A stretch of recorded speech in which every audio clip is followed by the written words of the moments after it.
Capsim Capstone Simulation, Full Round 1 Winning Strategy, $9.99/1000. Introduction. Hello everyone, and welcome to this full strategic walkthrough for Round 1 of the Capsim Capstone Simulation. Whether you're a business student preparing for your Capstone Challenge, or a team leader aiming to guide your group to victory, this video is for you. Our goal is crystal clear: achieve top results, 999 out of 1,000 points, starting from Round 1, without sacrificing performance, profits, or long-term competitiveness. Overview. Why Round 1 matters. Many students mistakenly believe that they need to sacrifice the first few rounds in order to win in the end. That's not true. If you begin Round 1 with clear customer-focused product updates, smart pricing and forecasting, strategic investments in automation and capacity, and strong financial planning, you can immediately build a foundation for dominance across all 8 rounds. This guide will walk you through every decision area with logic, reasoning, and best practices that are data-proven. Section 1. R and AMP Winking and Laughing. Strategy. Let's start with research and AMP development, the heart of your product decisions. In Round 1, we want to optimize product specs to get closer to the ideal spots, prepare for new product launches, if needed, and align R and AMP winking and laughing with market demand and customer expectations. Test tube product segment strategies. Here's a breakdown of recommended R and AMP winking and laughing targets by segment. Segment performance size MTBF notes low end 3.017.014,000 keep spec stable for price-sensitive buyers, traditional 5.714.317,000 adjust closer to ideal, maintain quality high-end 8.911.123,000 aggressive R and AMP winking and laughing, cutting-edge performance 8.913.123,000 focus on high reliability size 6.39.220,000 focus on miniaturization brain key R and AMP winking and laughing. Strategy. Use 50% distance to ideal spot as a baseline. If upgrade time is too long or costly, fall back to 30% adjustment. Launch new products only when necessary and plan for May/June releases to gain early revenue. Avoid over-updating low-end products. Customers prefer stable, cheap, and aged products.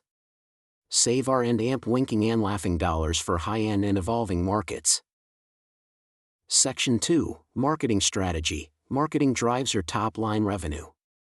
Here's where you align price, awareness, accessibility, and forecast. Direct hit. Step 1. Set smart prices. Start from maximum price allowed, then subtract 50 cents. This ensures competitiveness while maintaining a high contribution margin. Example: if max for traditional is $30, set price at $29.50. Avoid undercutting too much, it triggers price wars and destroys profitability. Megaphone. Step 2. Promotion and AMP. Sales budgets. Segment promotion, $000, sales, $000, low end 2,000, 2,000, traditional 2,000, 2,000, high end 1,500, 1,500, performance 1,500, 1,500, size 1,500, 1,500. These budgets increase customer awareness, promo, accessibility via sales staff and distribution channels. No need to max these out early, the effects are cumulative over time. Section 3. Sales Forecasting. This is one of the most critical parts of Round 1.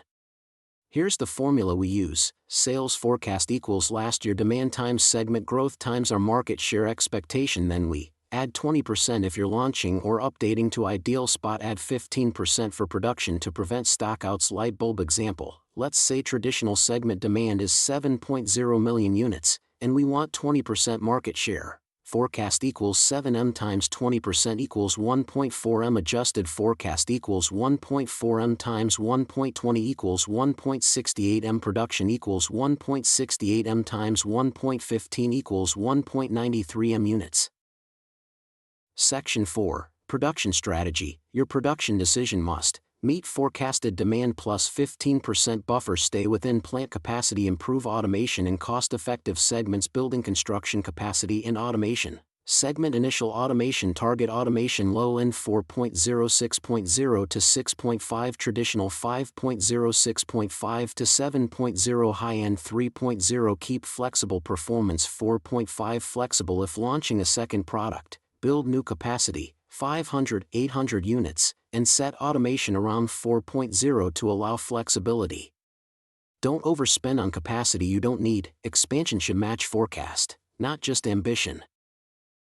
Section 5, HR Strategy. In Round 1, HR is optional, only activate if your simulation includes the workforce module. From Round 2 onwards, invest in recruiting spend to attract better employees spend on training hours, start at 20 hours, grow to 40, this improves productivity, reduces labor costs, and increases profits long-term. Section 6, TQM Strategy. Don't start TQM in Round 1. Begin in Round 2 or 3 with $500 to $1,500 per initiative focus on CPI, vendor/JIT, and GEMI sustainability over time. TQM reduces material/labor cost, R&AMP winking and laughing cycle times, and increases customer satisfaction. Section 7, Finance Strategy. Round 1 is when you need to invest heavily. That means raising capital. White heavy checkmark what to do, max out long-term debt, around $10 million plus, issue stock, as much as needed, leave around $5 million in cash do not take emergency loans. Yes, your EPS and ROE may dip early, but this is a long game. Early funding supports, R&AMP winking and laughing plant/automation launching new products. Section 8, Pro Forma Analysis. Before submitting, always check the pro forma reports. Watch for net profit, target $4 million to $5 million sales revenue, $140 million to $160 million contribution margins, 30% plus working capital days, 60 to 80 days Blue Book bonus tip, use Excel to compare decisions versus forecasts versus actuals round by round. This habit builds mastery and saves your team from surprises. Section 9, Balanced Scorecard. Expect a score of 50 to 65 in Round 1. That's okay. Here's how you'll improve each category: scorecard area strategy, financial profitable forecast, controlled inventory, customer high awareness/accessibility, ideal specs, internal no stockouts, no excess, automation plan, learning and AMP, growth, start HR and TQM in Round 2. The key is upward trajectory. Scores of 80 and 90 plus from Round 3 onward will lift your average to 999 by the end. Section 10, Sample Results. With this strategy, typical Round 1 results are: sales, $150-155 million net profit, $5-6 million market cap, $70-80 million stock price, $40-50 cumulative profit, $8 million by Round 2. These outcomes reflect efficient forecasting, smart cost control, competitive marketing, strong strategic investment. Section 11, Strategic Reminders. Don't copy numbers blindly. Adjust based on your game's industry report. The simulation is competitive, always monitor rivals. Run multiple practice games if possible. Each run builds experience and intuition. Check customer buying criteria and update products accordingly. Conclusion, let's recap. To win the Capsim Capstone simulation with a score of 999 out of 1000, you must 1. Master R&AMP winking and laughing to build customer-loved products. 2. Set smart pricing and marketing budgets. 3. Forecast accurately and build lean production. 4. Invest early in automation and capacity. 5. Raise funds strategically to support growth. 6. Watch your scorecard and fix weaknesses early. This strategy has been tested with hundreds of teams, and it works. With the right mindset and a solid decision framework, you can lead your company to the top. Closing, thank you for watching this full Round 1 strategy guide for Capsim Capstone. If this helped you, share it with your team, hit like or comment below, and let us know your Round 1 results. For more personalized support or access to templates, practice tools, or consulting, feel free to reach out. Good luck, and see you at the top of the leaderboard.